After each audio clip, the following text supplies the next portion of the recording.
ગુજરાતીઓના જીભે વળગેલો ફાફડા જલેબીનો સ્વાદ હવે ખિસ્સા પર ભારે પડવાનો છે. પશ્ચિમ એશિયામાં ચાલી રહેલા સંઘર્ષની અસર છેક રાજકોટના ફરસાણ બજાર સુધી પહોંચી છે.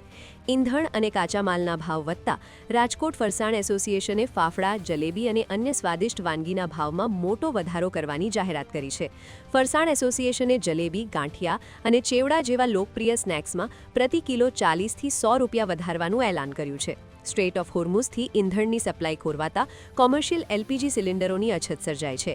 ફાફડા ઉત્પાદકોનો આક્ષેપ છે કે તેમને બજારમાંથી કથિત રીતે ઊંચા ભાવે સિલિન્ડર ખરીદવા પડી રહ્યા છે, જેના કારણે ઉત્પાદન ખર્ચમાં તોતિંગ વધારો થયો છે.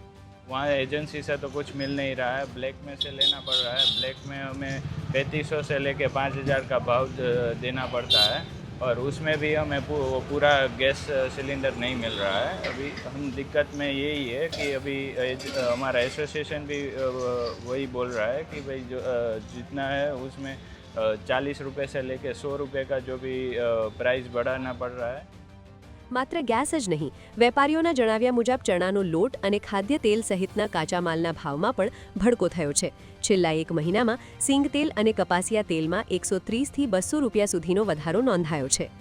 लास्ट 1 मंथ में सिंग तेल में 150 रुपये की बढ़ोतरी है. जो सामने देखा जाए तो कपासिया भी कमोडिटी है तो उसमें 130 रुपीज़ है और जो फरसान में यूज़ हो रहा है वो पामोलिन है, ये है तो वो 210 रुपीज़ बढ़ गया है 1 मंथ में. વેપારીઓ અત્યારે મજબૂરીમાં આ ભાવ વધારો કરી રહ્યા છે, કારણ કે રિફાઇન્ડ તેલમાં પણ ડબ્બે 500 રૂપિયા સુધીનો વધારો ઝીંકાયો છે. જો કે જલેબી ફાફડાના શોખીનો માટે ભાવ કદાચ આડખીલી ન બને, પણ મોંઘવારીના આ ફટકાથી કુલ વેચાણ પર અસર પડવાની પૂરી શક્યતા છે. રાજકોટના વેપારીઓ હવે આશા રાખી રહ્યા છે કે આંતરરાષ્ટ્રીય સ્થિતિ જલ્દી સામાન્ય થાય, જેથી સામાન્ય માણસના નાસ્તાની પ્લેટ ફરી સસ્તી બને.